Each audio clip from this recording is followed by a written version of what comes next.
Hey guys, this is Tom Box, and welcome to Ultimate Counter Guide. And this time we're talking about some of the spicier cards, especially when you just lost your first game, but you get to go first. We're siding in some spicy cards, and with me here, we have the legendary, the infamous Squiddy. Yes, I'm very excited to be here. Thanks for having me, Tom. Thanks for coming back on. I really appreciate you for coming on and letting me pick at your brain, theory crafting together, kind of breaking things down. Now, you might have noticed that this chart here, we put some X's in here right away. We're saving you guys some time because there are some matchups that are pretty useless, but we kind of want to elaborate. But this time we are coming in with the spice here. So across the top, we have our matchup of the 5 most popular decks that have seen the most amount of success with Kashtira, Branded, Labyrinth, Naturia, Runick, and Sprite.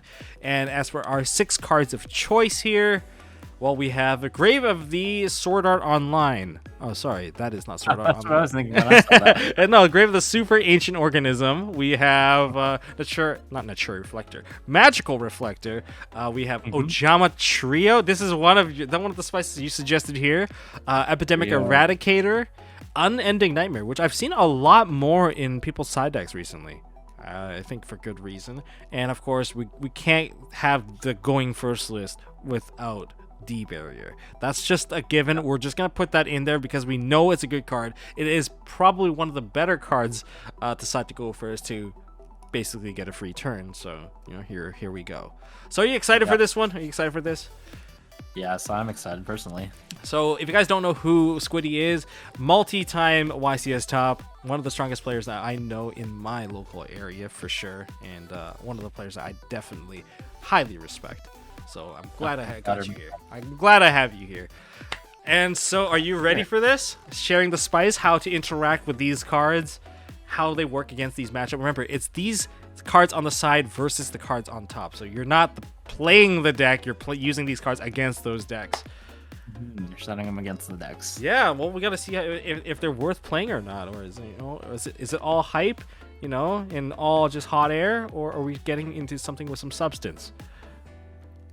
All right, okay. So enough of an intro here. Let's get started with Kashtira. We're gonna go column by column, and we'll start with the Sword Art Online. How is that card against Kashtira? What are your thoughts? I'll share my thoughts as well. So we got. Yeah, I mean, it stops the monsters, stops Fenrir, stops Unicorn. I think the only bad part is that they do have outs, so they play things like Dragon Sack. It doesn't negate any of the XYZs because they're not levels, right? So Dragon Sack, Darkfarm Dragon of Annihilation, Zeus. Honestly, this card is more likely dedicated towards a different matchup. But when it comes to Kashtira, it's exactly as you say. They do have outs.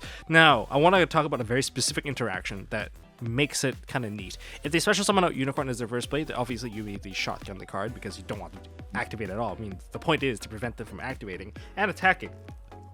Right. That is very important. Their follow-up would be Birth plus another monster in hand that they can normal summon to keep pushing to get into the XYZ play, or they have Rise Heart in their hand to force it in. But if you can stop that following monster, their turn is done. Their turn will be done. There is nothing more that they can do.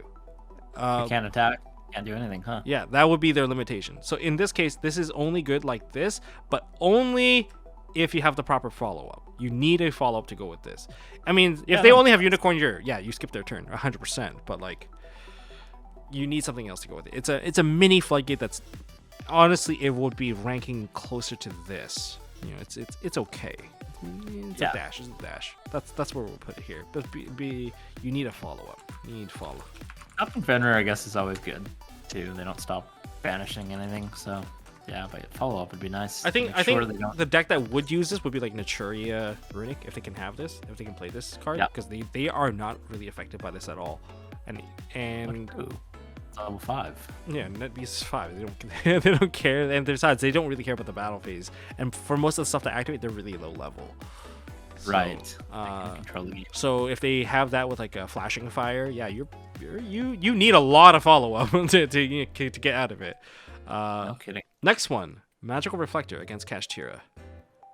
Yes, I love this card. It stops a lot of the problem cards like the books, the Forbidden Lands, the enemy controllers, and the mirror match when they try to steal something. Field spell plus birth.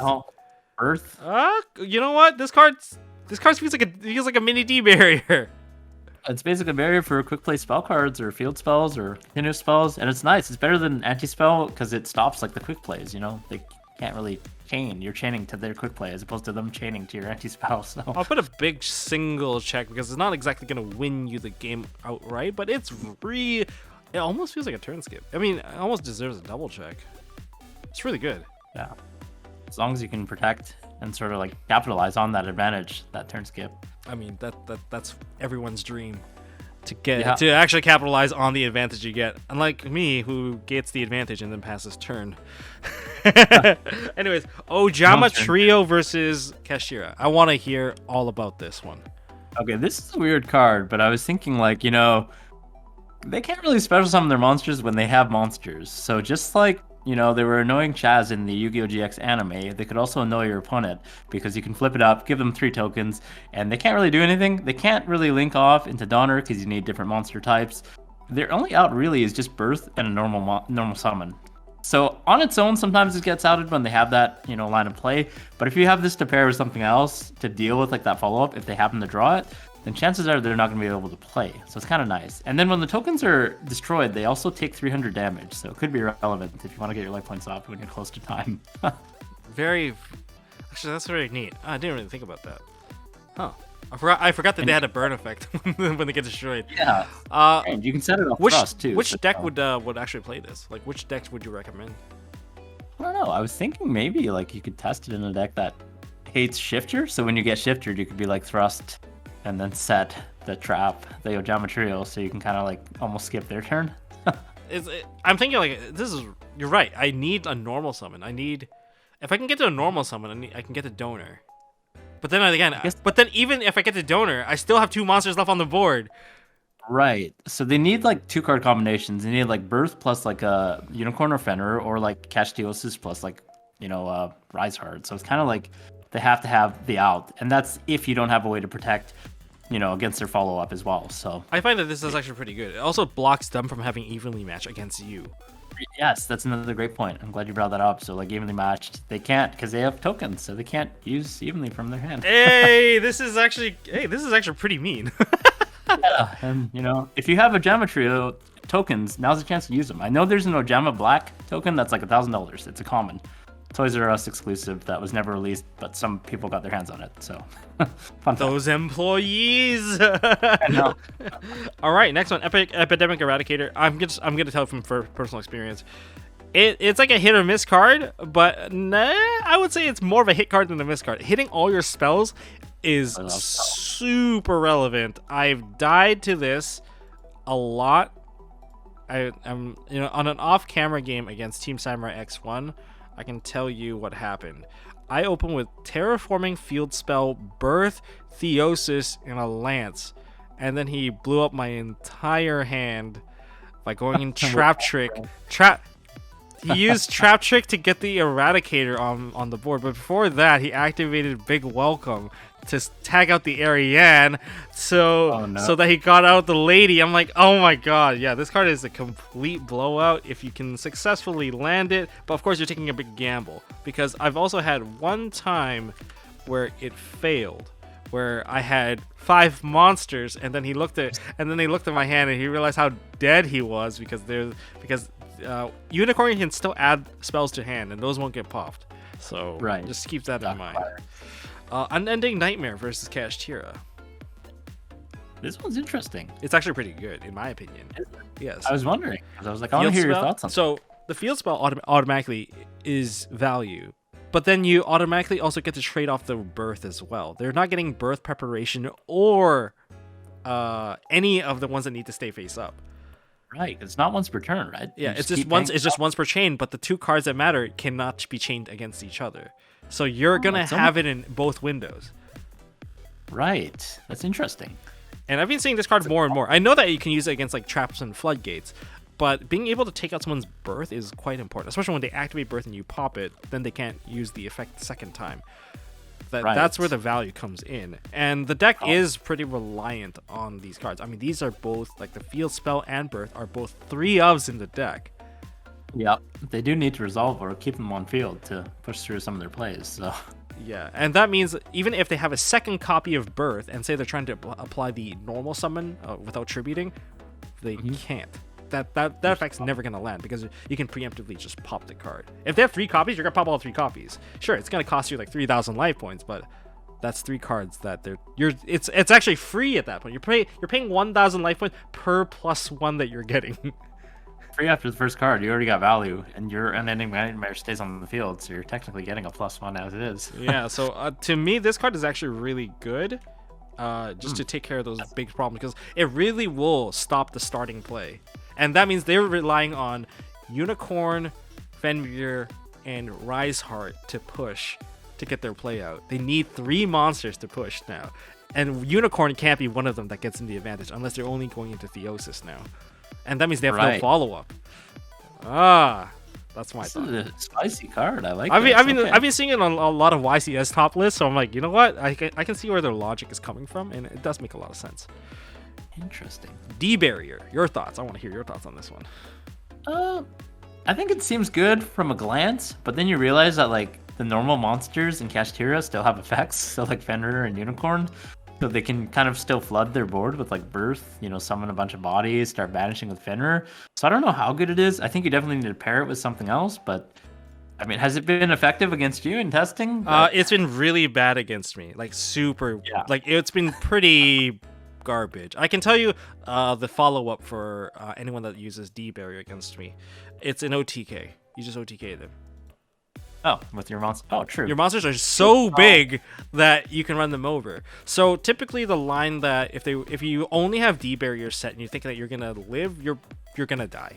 I'm gonna tell you that right now. You're gonna die because if they go Unicorn, they can drop the Unicorn and they try to go for Birth. If you can go for a Birth like normal summon, they'll go for the Birth normal summon, and then they'll Theosis onto their own Unicorn to summon out Scareclaw. That's another attack available. And then Riseheart, you get search out the Riseheart with the Fenrir. Fenrir will you summon out the Riseheart. Riseheart banish the Ogre. Birth will now summon the Ogre, and there's a ton of monsters on board that's ready to kill you already. So it's really, really bad. That's one of the follow-ups. And if they don't want to run into your Nibiru play, they can still do a 4 monster push because the Riseheart all the way to the Scareclaw already is 8,000 damage. True. Yeah, if you have field spell, I think Unicorn, Fenrir, and Scareclaw is 8,100. Yeah, right? yeah, you have enough. It's very easy to play under the Nibiru with while having the D-Barrier up. So True. It's you need something else with that D-Barrier if you want to stop them. And 90% of the time, if they put up 4 monsters and you don't have a way to clean up those monsters, it's not good. I mean, Fenrir, Unicorn, and Ogre all in the field, you can't win. Yeah, they still have effects, so it's like you're down a card too because you burned a free barrier. I mean, sure, you stop the Riseheart Rush, but do you have the right cards to break them, so to speak? Yeah. If you're gonna go first and you're putting a D-Barrier up, you better put it up in a way that you can clean up those remaining monsters. But you're going first, so you don't have evenly matched in your deck anymore. Yeah, so you're gonna be struggling. Yeah, so that's why it might not be the best choice. If you have something else that works better, then I highly recommend going for those cards instead, like things that will actually have major impact. Yeah, I think I agree. Yeah, I mean, I think there's countless people that have died after activating a D-Barrier. Before we continue, we're going to take a quick little break and redirect your attention to MSTmerch.com. If you guys need card game essentials from tournament level sleeves from our Carbon series, the whites and the blacks are really cool, or if you want some premium foil sleeves from the Diamond series to the Willpower series, we got you covered. And if you want to protect all your cards and your sleeves, we also have over sleeves for you. So check it out, MSTmerch.com, from mats, box dividers, to even the NFT sleeves if you want to go in that direction. Check out MSTmerch.com and let's continue. Yeah, I got already kid. All right, now we onto the branded matchup. This one I really want to put this right here. I'm just gonna do it right now. Branded versus Grave of the Super Ancient Organism. It's Mystic Mind. It's Mystic Mind. Unless you have Branded Beast or you somehow sided in backward removal. Okay, if you're playing a floodgate based deck, you're playing a trap based deck, this will 100% be a lot less effective because they are already counter-siding for those particular cards. But if you're a combo deck and you put this card in, even if you get Gimmick Puppet, you'll be fine. Yeah. Really, Mystic Mine. I couldn't believe it. I was like, do they have outs? Wait, they don't. They don't. They have zero. They have zero outs against it. It's literally. I'm pretty sure branded players do not want to see this on the internet right now. Yeah. They're like, no, I don't want to see this across the table. But yeah, here, you're welcome. Have fun. Someone just lost their top. Someone just lost their YCS 250 top. Okay, what about a Magical Reflector? Well, you can hit red and lost, but I think that's about it. Besides cards that they might counterside for you, like the books, if you're playing like Kashtira, right? Okay. So it's not like the best. I don't know if it's... Unless you anticipate maybe there. If you're going first, you can also chain this to opening. Right, you're right. I forgot that opening is a quick play. Yeah, so there's that also does opening. get some value. Not the best value, but it's Something. A value. Ojama yeah. Trio. So we just talked about this earlier. The tokens, I thought they were Earth. No. They're light. Apparently they're light for I'm some random reason. just gonna put this right here. You gave him quite a lot of fusion materials. You also set them up for like a really free Guardian Chimera double pop. Oh, you're right. Yeah, double pop. However, just remember, guys, if you do this, just remember that Guardian Chimera can only pop if they activate a spell card to get there. All right, they can't Cartesia to Guardian Chimera. And it has to be different names, I think, too, right? Yeah. So they could use one and then something else. But... Yeah, okay, just be careful. Just be careful about that. Eradicator against them. Yes. Yeah, it's just, I think so. you just have to be careful of one thing. I mean, there is a condition. They can't have Aluber. Oh, true. They just search up. They can't have Aluber, and they can't have opening. It's a condition. It's a condition. But you will blow up every other spell. And true, and they play a lot of spells, like a lot. Yeah, you can clear out the reds. You can clear out like the stuff they actually open in hand, the fusion deployments. You can clear out quite a few things. It's still good. Unending Nightmare versus them is actually pretty bad. They don't set anything. That's why it's skipped. And D barrier D barrier. We already know where this is going. Huge blowout. they don't get to play. I mean, if I get Gimmick Puppet, I'll set Gimmick. It's already too late. They built the board. The point is they can't build their board. So this is a card that you should probably preempt. Yes. Grave of the Super Ancient Organism versus Labyrinth. This is actually kind of interesting because their monsters are actually quite high level. You got a point. They're level 8 fiends, right? They are level 8 fiends. And in that regard, I can only give this to it. Because they're still on the field, they can't attack, which kind of makes it very annoying for them because they need to pop this card, but they do have the means to do it through Dogmatica Punishment. True, with Entis. Yeah. And then... Unless you don't let them get to Entis, you make your board too thick to crack. If you only put up big monsters against them and you have this up, it's gonna be a really weird game. You guys are playing into time. No one's attacking. No one's getting anywhere. Yeah. Next, Ojama Trio versus this matchup. Is it even worth playing? I mean, they don't really have that much to. I don't think it. They have a bunch of Link 2s, right? They play like Nightmare Phoenix or something. They could. I don't know if they play Link. I just don't want to give them material. I don't. Can they play Link Revo? They are. No, these tokens are level 2s. They can't get so... there.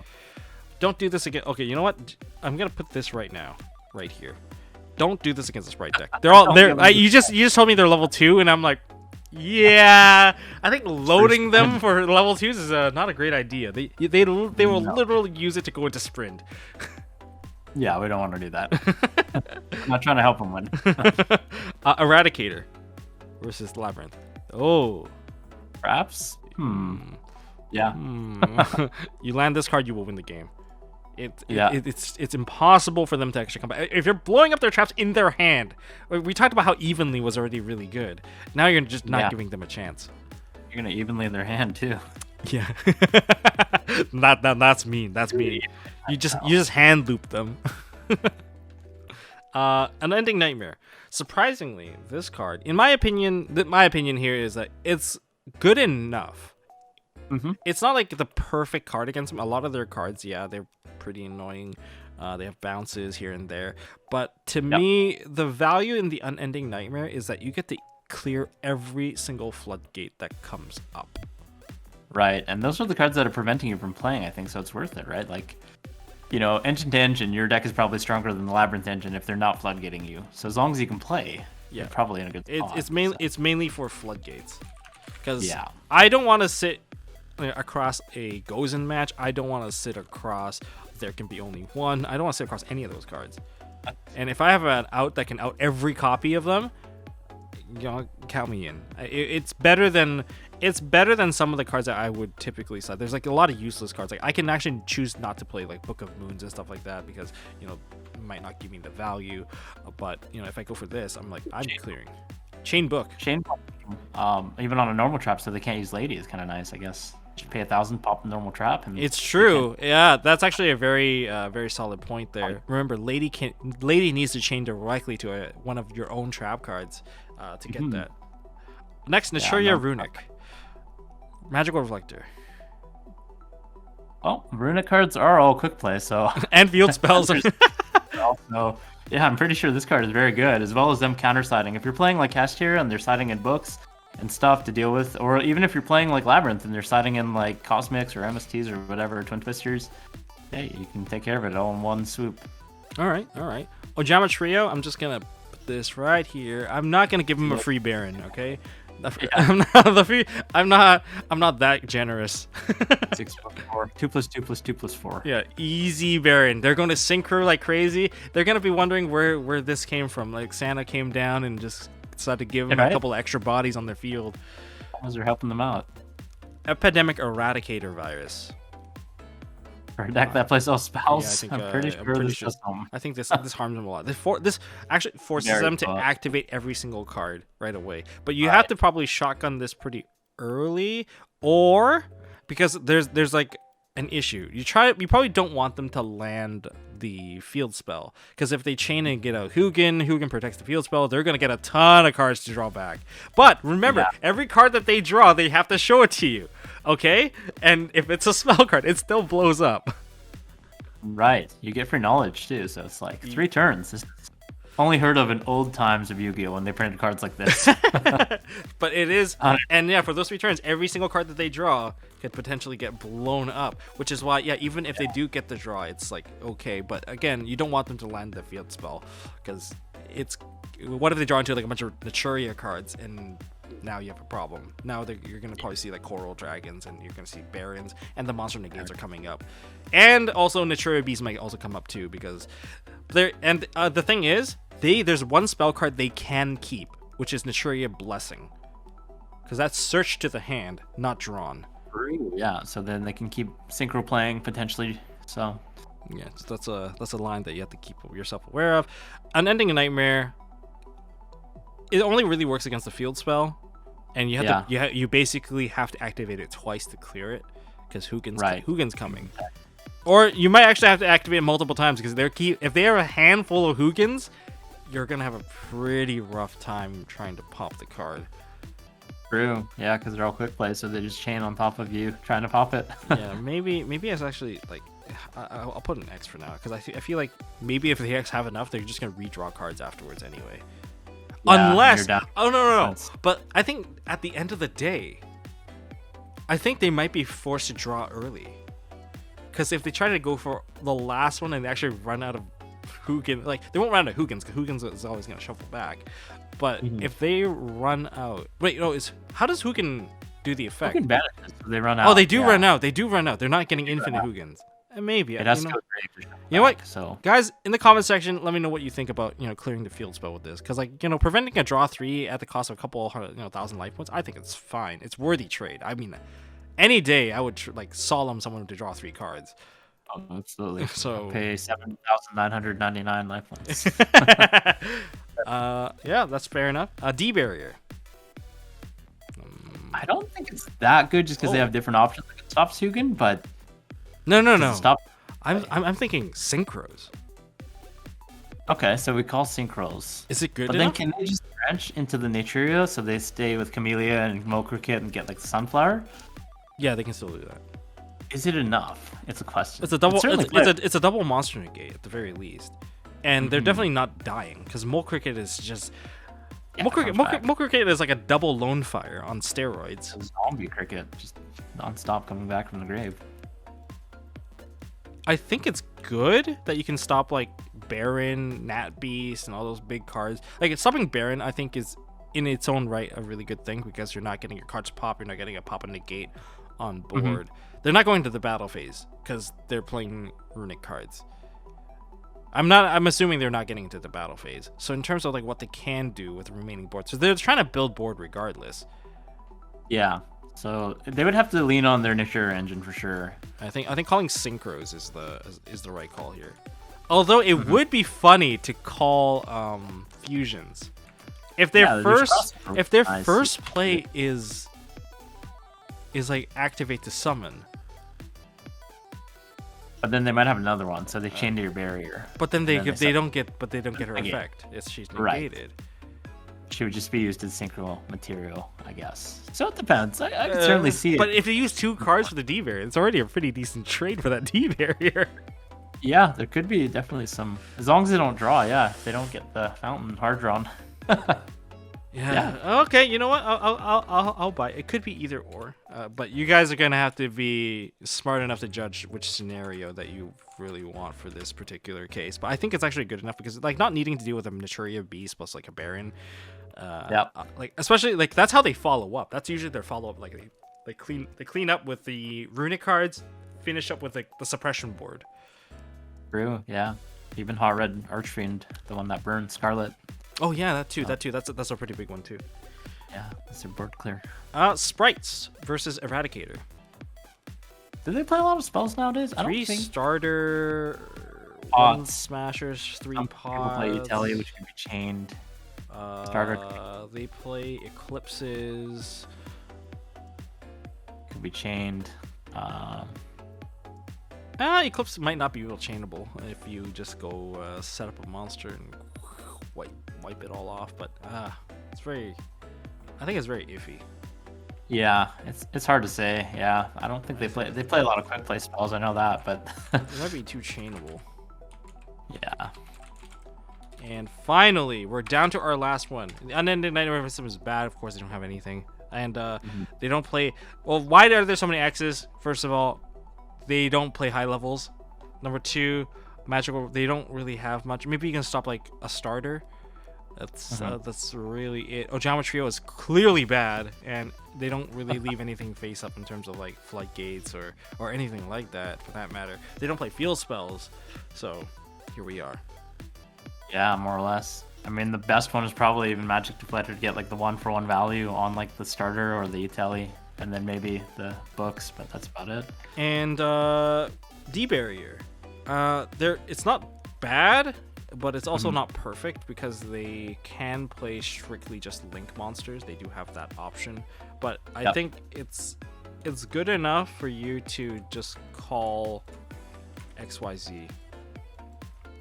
Yeah, another thing I've had happen to me a couple times is they just flood the board with monsters and they use Jet to search the Gamma Burst, and then they just kill you on that turn. That is also a thing. It's once again getting OTK'd because you prevented them from doing something, and they can still build their board. I think a lot of people don't just consider the old ways of you activated a D shifter against a Sprite deck. What do? They put up 2 negates, 4 monsters, and pass turn, and you can't evenly that board because there's both carrot and red on the board.